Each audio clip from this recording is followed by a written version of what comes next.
Ya, soal capaian target ya PNBP yang memang tidak bisa maksimal, Pak. Kenapa? Karena namanya pandemi, Pak. Bapak bisa 78 sekian persen, saya pikir sudah menurut kami sudah bagus. Ini pandemi, orang mau beli mobil nggak jadi, orang mau bikin SIM aja nggak jadi, perlunya makan dan bertahan hidup. Yang kedua, Pak, khusus untuk Pak Kakor Lantas, saya minta ini lebih sharing, Pak, karena kebijakannya bukan ada di Bapak.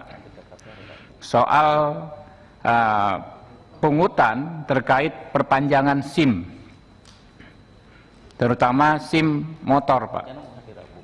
Karena ini dasarnya kan di PP 76 tahun 2020. Tapi kalau saya melihat, kalau untuk pembuatan SIM masih masuk akal.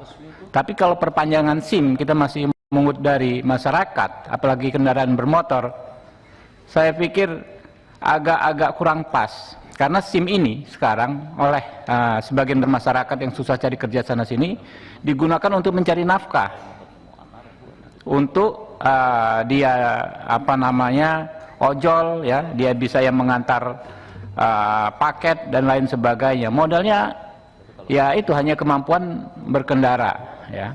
Jadi kalau saya pikirkan Bapak ini kan bukan BUMN, bukan perusahaan, nggak pada tempatnya kalau kita beri target tinggi-tinggian cari keuntungan, apalagi keuntungan dari rakyat yang kecil begitu.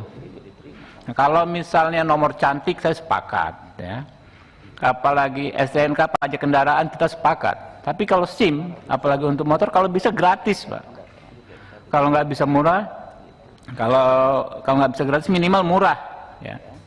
Kalau saya lihat tadi dari angka cukup besar yang untuk perpanjangan SIM itu. Begitu juga di Pak Kabak Intelkam soal SKCK.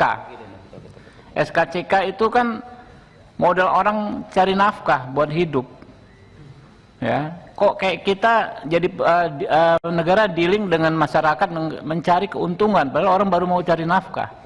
Atau dibikin skemanya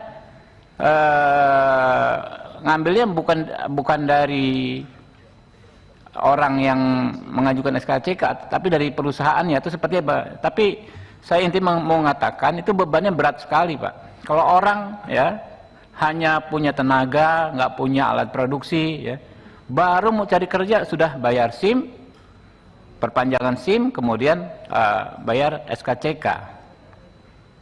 Saya pikir bapak-bapak sebagai user, ya, kalau saya sepakat kalau bisa gratis, Pak, SIM SKCK minimal di masa pandemi misalnya, kan, itu akan sangat membantu masyarakat. Yang berikutnya tadi dibahas soal BPJS. BPJS tentu kita memerlukan, ya, masyarakat memerlukan BPJS apabila dia ada masalah kesehatan, dia bisa gunakan itu BPJS. Tapi ini kondisi semua orang sudah, istilahnya kalau nafas itu sudah sehidung, Pak. Karena pandemi ini orang yang tadinya modal skill, modal keterampilan, mau cari nafkah gampang, tapi karena pandemi jadi sulit. Karena itu dia ada prioritas. Bikin SIM dulu, nanti baru bisa bayar BPJS, dan itu juga mendatangkan manfaat. Jangan disyaratkan bayar BPJS untuk bikin SIM atau SKCK. Mungkin itu bisa menjadi pertimbangan. Terima kasih, Pak.